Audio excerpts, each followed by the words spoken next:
There's a movie, it's a children's movie, but I'm sure many of you have seen it, called Shrek. Shrek is a big green ogre, and he's trying to explain to a talking donkey named Donkey the complexities of being an ogre. And Shrek says, ogres are like onions. To which Donkey replies, you mean you stink? You make people cry? When you sit out in the sun too long, you turn brown and sprout little white hairs? Exasperated, Shrek yells, no, layers. Ogres have layers. And Donkey was confused because he's wondering why Shrek picked an onion when he could have picked sweet things like cake and parfait, which also have layers. And he said, you should say you're like parfait. Everybody likes parfait. But being a bit of an ogre myself, I agree with Shrek. I like the metaphor of an onion. Our layers are wrapped up one another and interconnected, and sometimes we have a chunk taken out of us, and you can see our layers exposed. Some are revealed, some are hidden. So today, I'm going to ask you to participate in a thought experiment called peeling the onion.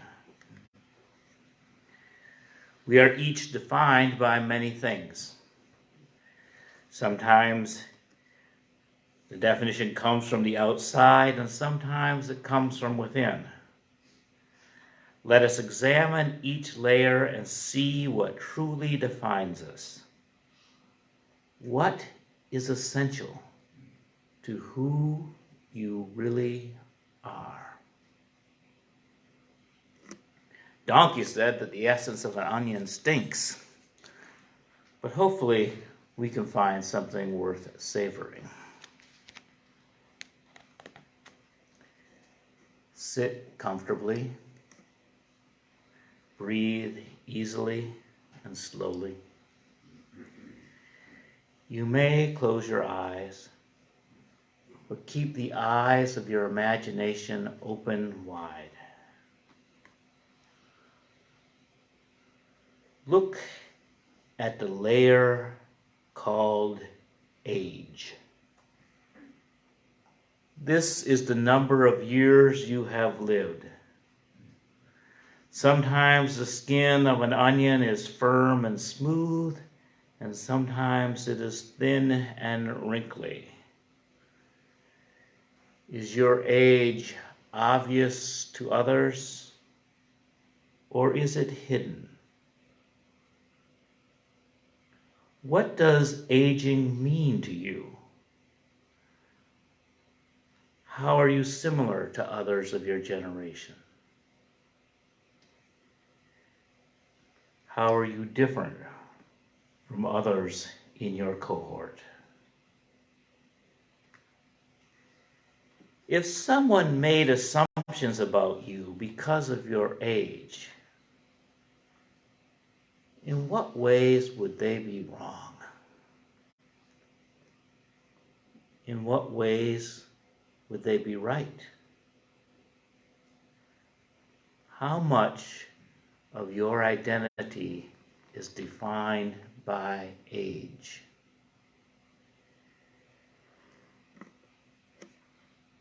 Contemplate what this layer means to you. Then peel it away and look at the layer called sex. This is the physical manifestation of your body. The parts we usually cover with clothes. But even when we are dressed, our sex is obvious to some and it may be hidden from others. What does your sex mean to you?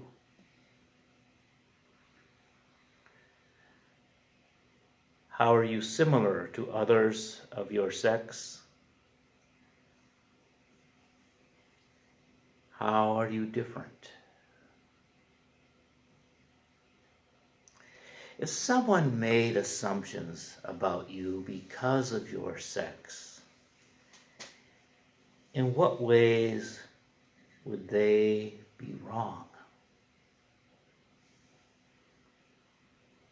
In what ways would they be right?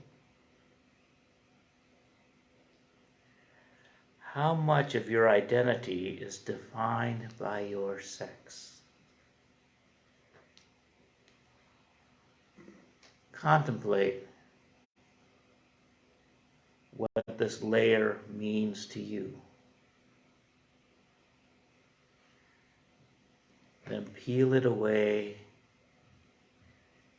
and look at the layer called race. This is a powerful social construct that falsely asserts character traits based on physical traits such as skin color, hair texture, or facial features.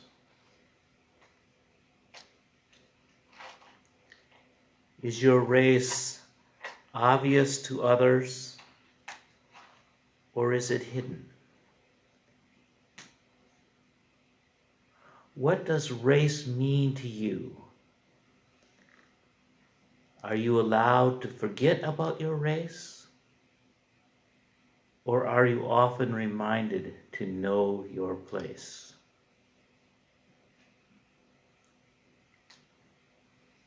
How are you similar to others of your assigned race? How are you different from others of your supposed race? If someone made an assumption about you because of your race, in what ways would they be wrong? And in what ways would they be right? How much of your identity is defined by race? Contemplate what this layer means to you.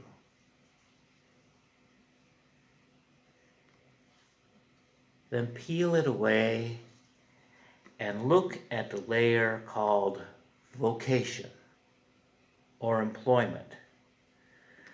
This is what you do or have done to make money.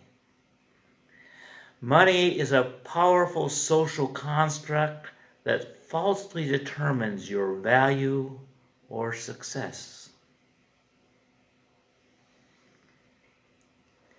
Is this obvious to others, or is it hidden? What does class mean to you? How are you similar to others of your economic standing? How are you different from others with similar wealth?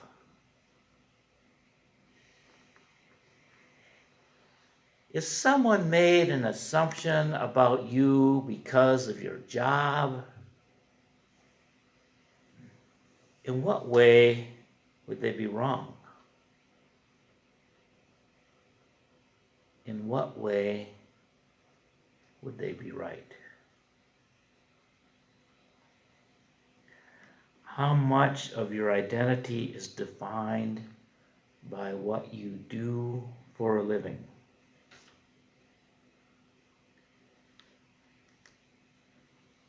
Contemplate what this layer means to you. Then peel it away and look at the layer called avocation or enjoyment. This is what you do to bring pleasure to your life and to others. These are your hobbies and habits, the recreation we use to recreate ourselves? Are these obvious to others or hidden?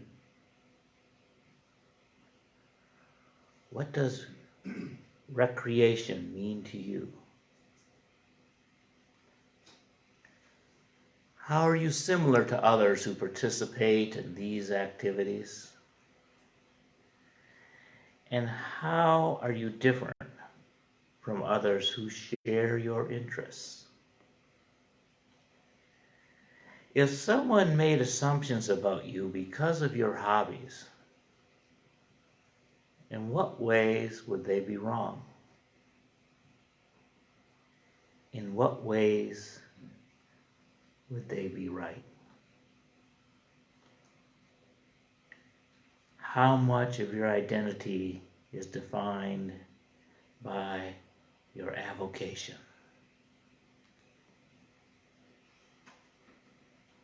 Contemplate what this layer means to you, then peel it away and look at the layer called nationality. This is where you were born and your ethnic heritage. Is it obvious or is it hidden? What does nationality, politics, and ethnicity mean to you? How are you similar to others of your tribe? How are you different from others in your clan? If someone made an assumption about you based on your nationality, in what ways would they be wrong? In what ways correct? How much of your identity is defined by your culture?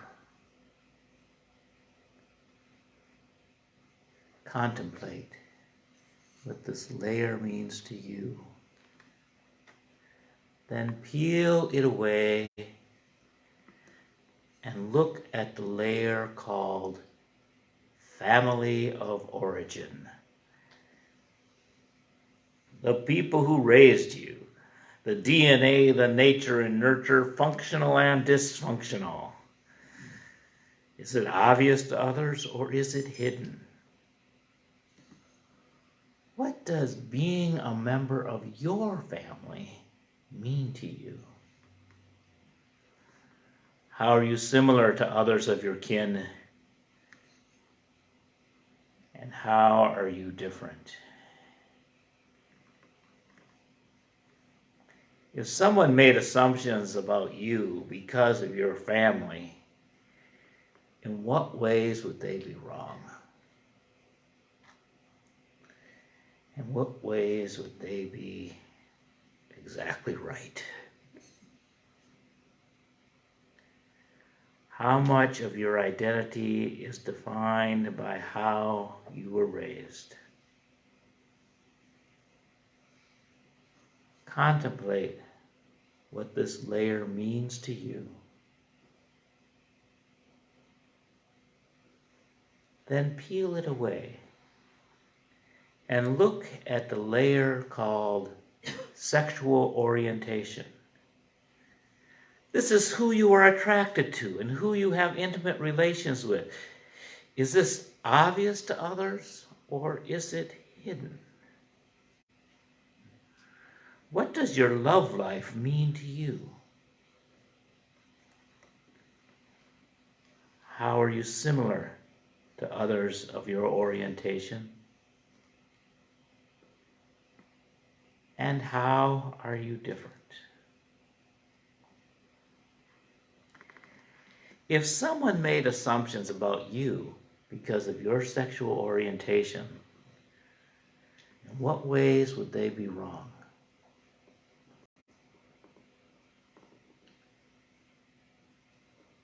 what ways would they be right?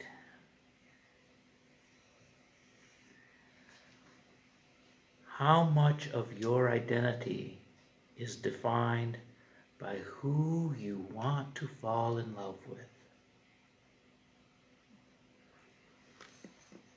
Contemplate what this layer means to you.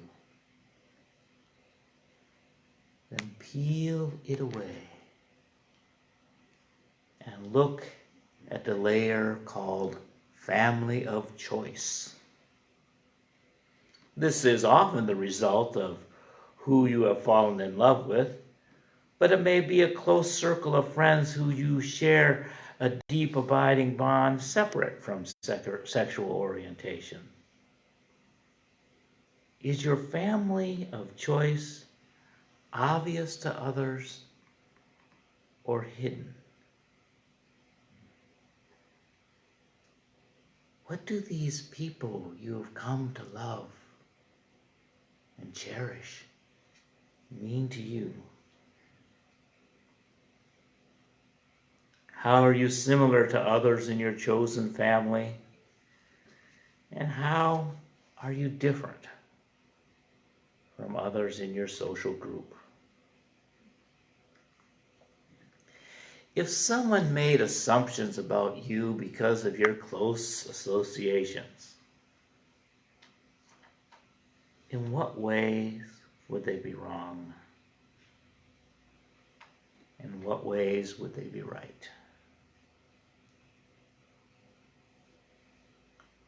How much of your identity is defined by your chosen family?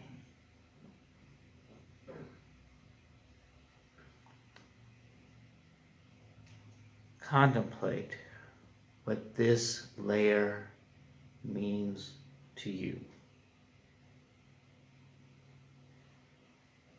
Then peel it away and look at the layer called gender. This is the internal feeling about one's sex and sexuality. And it's hidden within us and only known to others if we choose to express it. What does gender mean to you? How are you similar to others of your gender? And how are you different? If someone made assumptions about you because of your gender, in what ways would they be very wrong? In what ways would they be right?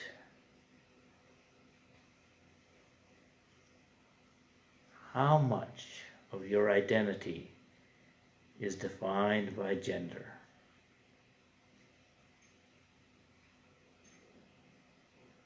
Contemplate what this layer means to you. Then peel it away and look at the layer called religion. The word religion shares the same root as ligament, the tissue that connects our bones and muscles. Religion is about how we are connected to others, the natural world, and perhaps the supernatural world. These are the ideals that connect all the layers of your being. Do you make it obvious to others, or is it hidden? What does religion mean to you? How are you similar to others of your religion? And how are you different? If someone dared to make assumptions about you because of your faith or your lack thereof, if someone made assumptions about you because of your ideals, In what ways would they be wrong? In what ways would they be right? How much of your identity is defined by religion?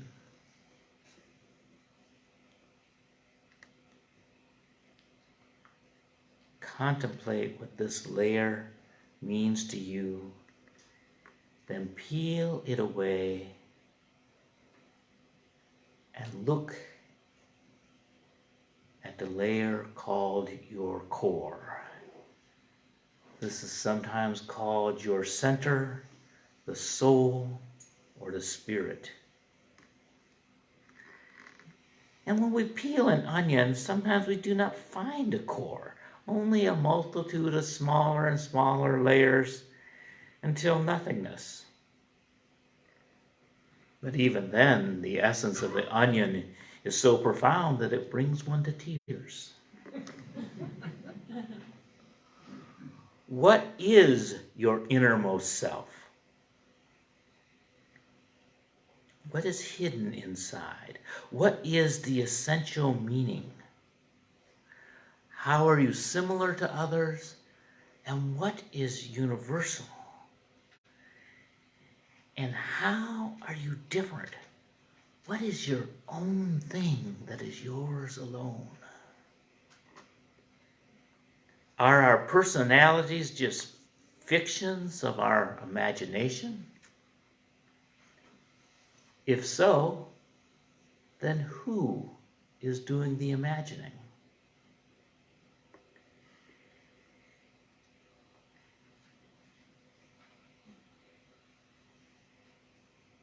What assumptions can be made about you by who you really are? And how often are we truly our best selves, our true selves? How much of our identities is defined by what is central to our beings?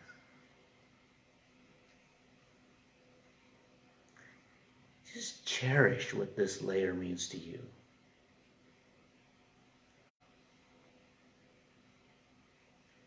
And then just think. How is it connected to all the other layers? Open your eyes and reassemble yourself layer by layer. Think of the layers that I have not mentioned.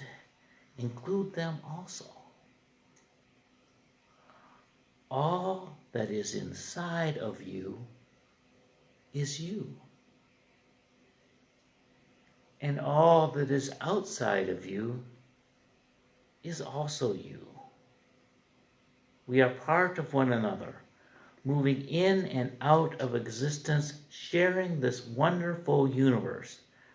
Layers and layers of stars circling around a black hole, a core that is hard to define, yet holding everything together.